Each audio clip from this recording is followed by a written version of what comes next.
How will I start, I wonder? I stand here before you today to talk about a revolutionary and hitherto unknown way of communicating.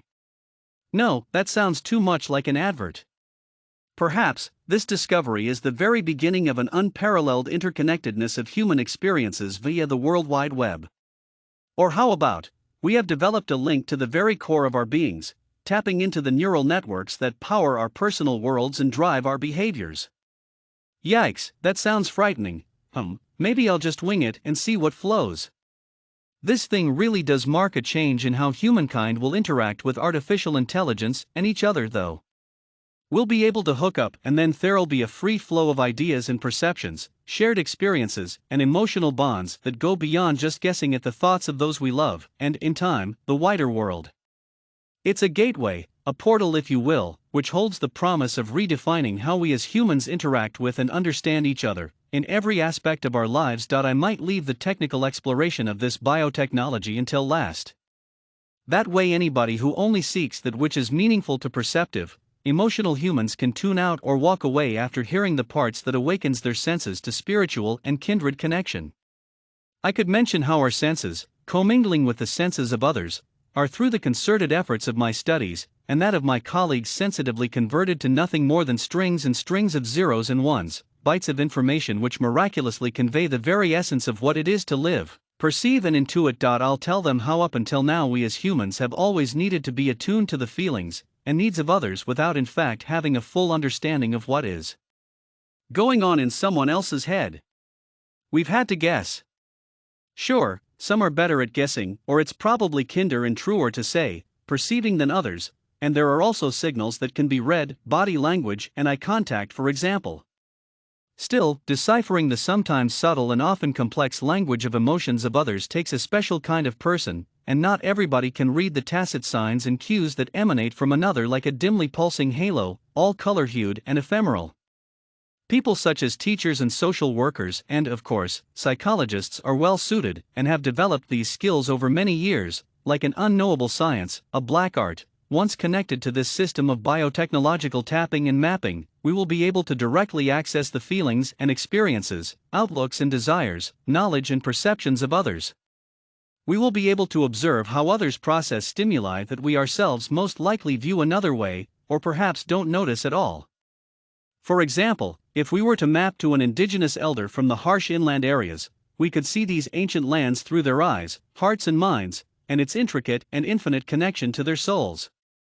They would not need to explain how a dry riverbed may run with water once every 11 years, and when it does, it tells the elder that the river spirits are getting restless and caution should be observed, offerings made, and due respect given. For many people this would mark a permanent change in their empathetic responses. Rather than imagining how somebody else views the world, we could see it for real, firsthand. What an eye-opener that will be! I can foresee an appreciation developing for all kinds of people from all walks of life when they look through the eyes of others. Cultural gaps would be reduced, or at the very least, understood in a more considered and considerate light. Imagine being able to understand how an Inuit is able to discern between the multitudes of words that they use to describe snow and ice. Having said that, I suspect that there will certainly be experiences which some may find beyond their comprehension. These aspects are unknowns, and we may have to develop some kind of cautionary system to assist those who have looked at life through the eyes of somebody else, and not understood a thing at all. For example, would the same Aboriginal elder understand, or want to understand, the viewpoint of a scientist who is jubilant from having just made a remarkable discovery in the field of molecular biology? No, these things will not be overcome rapidly, but with developmental work and initially limiting the number of users, this biotechnology can be demonstrated to benefit society greatly. I will talk about the huge advances that we can make in providing teaching, psychological and personal development services. In fact, this innovation could drastically reduce the funds currently spent on administering these types of services in the present hit-or-miss fashion. The savings and benefits will both free up funds and produce a society that is emotionally and cognitively better off. Just thinking about a few examples that spring to mind shows how much this innovation has to offer. We could use it to directly access the minds of schoolchildren who are experiencing learning difficulties and develop a personalized system of mentoring which assists them where they need it the most. Or, we could use the technology with prisoners and glean an understanding of what incarceration means to them, how and by what means serving a prison sentence has changed them, and if they are likely to offend again. More generally, though, just connecting to the senses of someone halfway around the world and learning to see and understand through their eyes will help us in understanding their perception of issues such as climate change, poverty in corporations, and small but important things, such as how much effort they need to exert just cover the cost of a simple meal. This worldview should, I hope, bring about a far better mutual understanding of issues big and small. Now that we are literally a global village, it is crucial that we appreciate and respect the rights and feelings of others when we negotiate our way through world-changing events and ask others to make compromises in this negotiation. Finally, I will definitely need to touch on some of the difficult issues. Prickly things, such as child exploitation, those given to wanting to manipulate others, deceivers. These are themes that will need to be considered carefully by a team of wise heads. Far from considering myself suitable, I'll stick to the technical side and let others take those reins.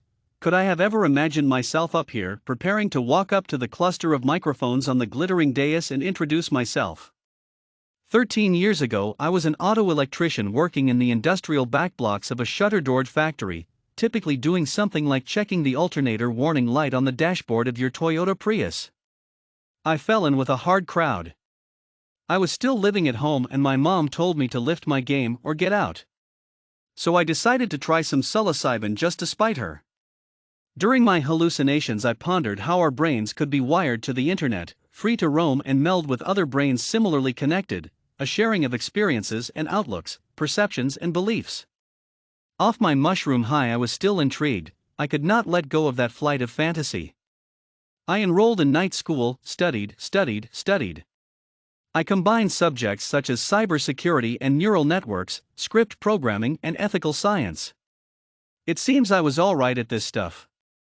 I got myself a scholarship. I'm on. Here to tell the world everything is about to change.